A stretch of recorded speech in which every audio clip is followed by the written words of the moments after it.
Bulunaka, do you know that cybercrime is becoming a growing problem in Fiji? Cybercrime is defined as a crime in which a computer is the object of the crime, such as hacking and spamming. Cybercrime is also cyberbullying and using fake profiles to cause panic and spreading false news. If you're involved in this or know anyone who's committing these crimes, report them immediately. I'm Polly. And I'm Peter. We host the Traffic Jam Show on City FM. From 3 p.m. to 7 p.m. every weekday. Do the right thing.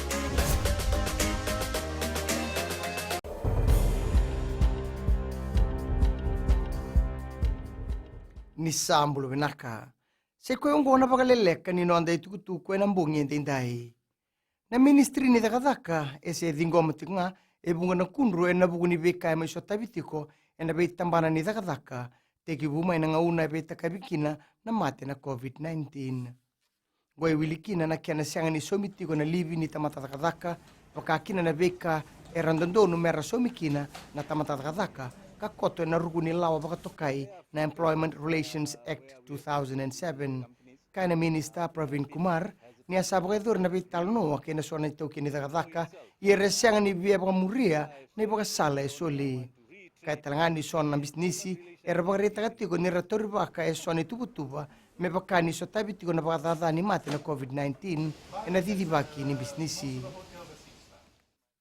Siang ni dua bata ni lilu ni sodalpa si tibi ni rambuka ni sona mata ni sodalpa kina palimendi eran do beba kan duindu itaki. Dina ni sona ngauna eran do berita kana non rarawa ena loma ni palimendi. Tarong rambuka ke toko na nabe tukutuku ni beba kan duindu itaki ero do kota ke mai e palimendi o niko na waikula ke mose simbulitabu. Ia mai ka rambuka ni ongo etiki ni beital no baka politiki kasiang ni bakaritaki ni robe kan duindu itaki o na waikula ke imbulitabu. Na matambosa ni tau ni ona sinu e sa te bungaraba e ndo na beba kangangai kinandona na keli kangarabi mai New Town e na sinu. Sabang ditaka na matambosa ni tau ni asang ni bandoni mai beirto na takadaka kangarabi. Patutuku na nirto na banditaka menakaku ni bagaruata kina beka kamayado. Na keli mai bagabuna na sisiningele e nandoni tikutiko. Kara sa to kita kikina e vida na mata bubale e na buguni ririko de rere na sisi na non raitu tiko. Kinang gito, nama kinona sana rere lewana na winga ni timini biti o amini asitu imamba na kalabu ni ragabi mai branise na soto ni top 14 na pau. Tiko na yada itu imamba mendo bir na lewe ni timi bo ni timi ongori.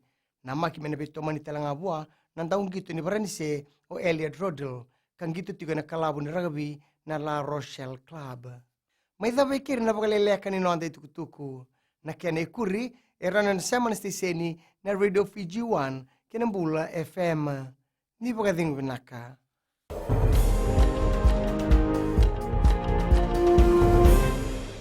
O ira na ngwani na nonda inuni ena beisinga ni mataka. Mersi sunga da kena loma dina kena mikron. Sakena ngau na mitaro bina nonda baksangai kapala loma taki na ngwani. Dalabina oya wa meliki. Bulre o yawo Samuel Samuli. Nama kikirau ena be mataka. Boniti kina makarombuka. Ni wai tiri kalimana miniti me ono kina tiri na kaloko.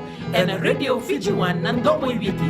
Pindah-pindah na mataka dan ramai na singabo.